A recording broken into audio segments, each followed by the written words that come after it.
L'un de nos cantiques préférés parle de rester avec le Seigneur. Et quand les temps nous menacent, le Seigneur reste avec nous. Alors, l'un de nos cantiques bien-aimés, oui, quand les ténèbres nous menacent tous, reste avec nous, Seigneur. Je me suis trouvée un jour dans un avion sur le point de traverser une tempête. Et à travers le hublot, j'apercevais en dessous de nous une épaisse nappe de nuages. Les rayons du soleil couchant se réfléchissaient sur ces nuages, les faisant briller d'un éclat éblouissant. Et très rapidement, l'avion est descendu à travers l'épaisse couche nuageuse. Nous nous sommes soudain trouvés au milieu de ténèbres obscures qui occultant complètement la lumière intense qui nous obéissait quelques instants auparavant. Ces nuages peuvent nous empêcher de voir la lumière de Dieu et nous amener à nous demander si elle existe pour nous. Il s'agit des nuages de dépression, d'anxiété ou d'autres formes d'affliction mentale. Ceux-ci peuvent déformer notre perception de nous-mêmes, d'autrui et même de Dieu. Ils touchent les femmes et les hommes de tous âges et de tous les coins du monde. La même chose, le nuage de scepticisme, qui touche parfois les personnes qui ne connaissent pas ces difficultés, cause également des dommages. Comme toute partie du corps, le cerveau est sujet aux maladies, aux traumatismes, aux déséquilibres chimiques. Lorsque notre esprit souffre, il est approprié de demander l'aide de Dieu, de notre entourage et de professionnels de la santé physique et mentale. Tous les êtres humains, hommes et femmes, sont créés à l'image de Dieu. Chacun est un fils ou une fille d'esprit aimé de parents célestes, et chacun a une nature et une destinée divine. Tout comme nos parents célestes et notre Sauveur, nous avons un corps physique et nous éprouvons des émotions. Mes chères sœurs, il est normal que vous soyez tristes ou soucieuses de temps en temps. La tristesse et l'anxiété sont des émotions naturelles de la condition humaine. Toutefois, si nous sommes constamment tristes et si notre douleur altère notre capacité de ressentir l'amour de notre Père céleste et de son Fils et l'influence du Saint-Esprit, alors il est possible que nous souffrions de dépression, d'anxiété ou d'un autre trouble émotionnel. Ma fille a écrit, « Il y a eu une époque où je me sentais tout le temps extrêmement triste. Je croyais depuis toujours que la tristesse était un sentiment dont on devait avoir honte, que c'était une marque de faiblesse, alors je l'ai gardée enfouie en moi. J'avais l'impression de n'avoir aucune valeur. » Une amie a fait cette description. Depuis ma plus tendre enfance, je mène un combat constant contre des sentiments de désespoir, de ténèbres, de solitude, de peur et l'impression d'être brisée ou déficiente. J'ai fait tout ce que j'ai pu pour cacher ma douleur et ne jamais paraître autre chose que forte et épanouie. Mes chers amis, cela peut arriver à chacune de nous. En particulier, lorsque croyant au plan du bonheur, nous nous soumettons à une pression inutile parce que nous pensons que nous devons être parfaites maintenant. Ce genre de pensée peut nous accabler. L'atteinte de la perfection est un processus qui durera tout au long de notre vie mortelle et au-delà, et qui n'est possible que par la grâce de Jésus-Christ. En revanche, lorsque nous sommes franches à propos de nos difficultés émotionnelles et que nous admettons notre imperfection, nous permettons à d'autres de parler de leurs problèmes. Et ensemble, nous nous rendons compte qu'il y a de l'espoir et que nous n'avons pas à souffrir seuls. En tant que disciples de Jésus-Christ, nous avons fait alliance avec Dieu, que nous sommes disposés à porter les fardeaux les uns des autres et à pleurer avec ceux qui pleurent.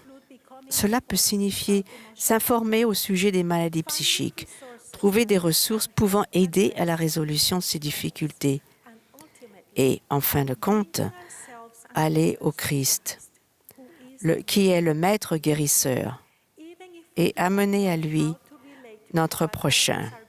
Même si nous ne comprenons pas personnellement ce que les autres personnes traversent, le fait de reconnaître que leur douleur est réelle peut être une première étape importante pour qu'elle trouve de la compassion et la guérison.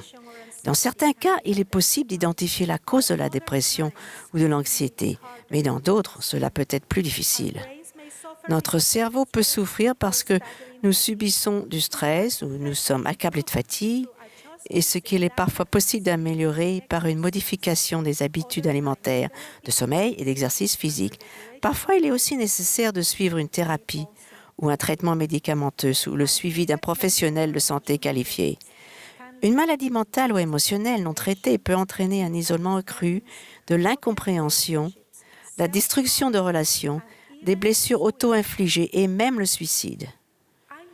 Je le sais par expérience, car mon père s'est suicidé il y a de nombreuses années. Sa mort a été un choc et un déchirement pour ma famille et pour moi. Il m'a fallu des années pour surmonter mon chagrin. Et ce n'est que récemment que j'ai appris que parler du suicide de manière appropriée aide en réalité à l'empêcher au lieu de l'encourager. Depuis, j'ai parlé ouvertement de la mort de mon père avec mes enfants et j'ai été témoin de la guérison que le Sauveur peut accorder des deux côtés du voile. Malheureusement, de nombreuses personnes souffrant de dépression grave s'éloignent de leurs amis membres de l'Église parce qu'elles ont l'impression de ne pas entrer dans le moule imaginaire qu'elles se représentent. Nous pouvons les aider à se prendre compte et à ressentir qu'elles ont véritablement leur place parmi nous. Il est important de reconnaître que la dépression ne résulte pas d'une faiblesse, ni généralement du péché. Elle prospère dans le secret, mais diminue dans l'empathie. Ensemble, nous pouvons percer les nuages de l'isolement et de la stigmatisation pour lever le fardeau de la honte et pour que les miracles de la guérison se produisent. Au cours de son ministère dans la condition mortelle, Jésus-Christ a guéri les malades et les affligés. Mais ceux-ci ont dû faire preuve de foi en lui et agir pour recevoir sa guérison. Certains ont parcouru de longues distances. D'autres ont tendu la main pour toucher son vêtement. D'autres ont dû être portés jusqu'à lui pour être guéris. En matière de guérison, n'avons-nous pas tous désespérément besoin de lui? Ne sommes-nous pas tous mendiants? Suivons le chemin du Sauveur et faisons davantage preuve de compassion. Soyons moins enclines à juger et cessons d'être les inspectrices de la spiritualité d'autrui. Écouter avec amour est l'un des plus grands dons que nous puissions faire, qui permettra peut-être ainsi d'aider à lever ou percer les lourds nuages qui étouffent nos proches et nos amis, afin que, par notre amour, ils ressentent à nouveau le Saint-Esprit et ils perçoivent la lumière qui émane de Jésus-Christ.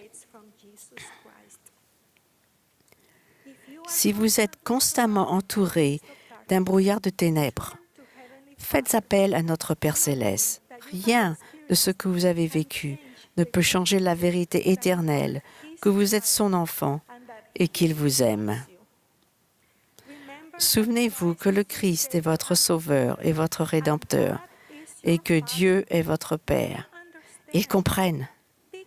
Imaginez qu'ils sont assis près de vous, qu'ils vous écoutent et qu'ils vous offrent leur soutien. Ils vous consoleront dans vos afflictions. Faites tout votre possible et faites confiance à la grâce expiatoire du Seigneur. Vos difficultés ne définissent pas qui vous êtes, mais elles peuvent vous raffiner. Une écharde dans la chair peut vous donner la capacité de ressentir plus de compassion envers autrui.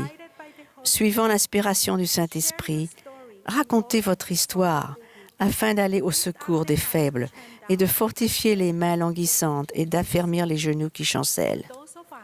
À celles d'entre nous qui souffrent actuellement ou qui soutiennent quelqu'un qui souffre, soyez disposés à suivre les commandements de Dieu afin d'avoir toujours son esprit avec vous.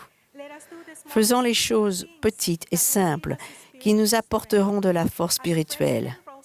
Comme le président Nelson l'a enseigné, rien n'ouvre les cieux autant que la combinaison d'une pureté accrue, d'une obéissance rigoureuse, d'une quête sincère, d'un festin quotidien des paroles du Christ dans le livre de Mormon et d'un temps régulier consacré à l'œuvre de l'histoire familiale et du Temple.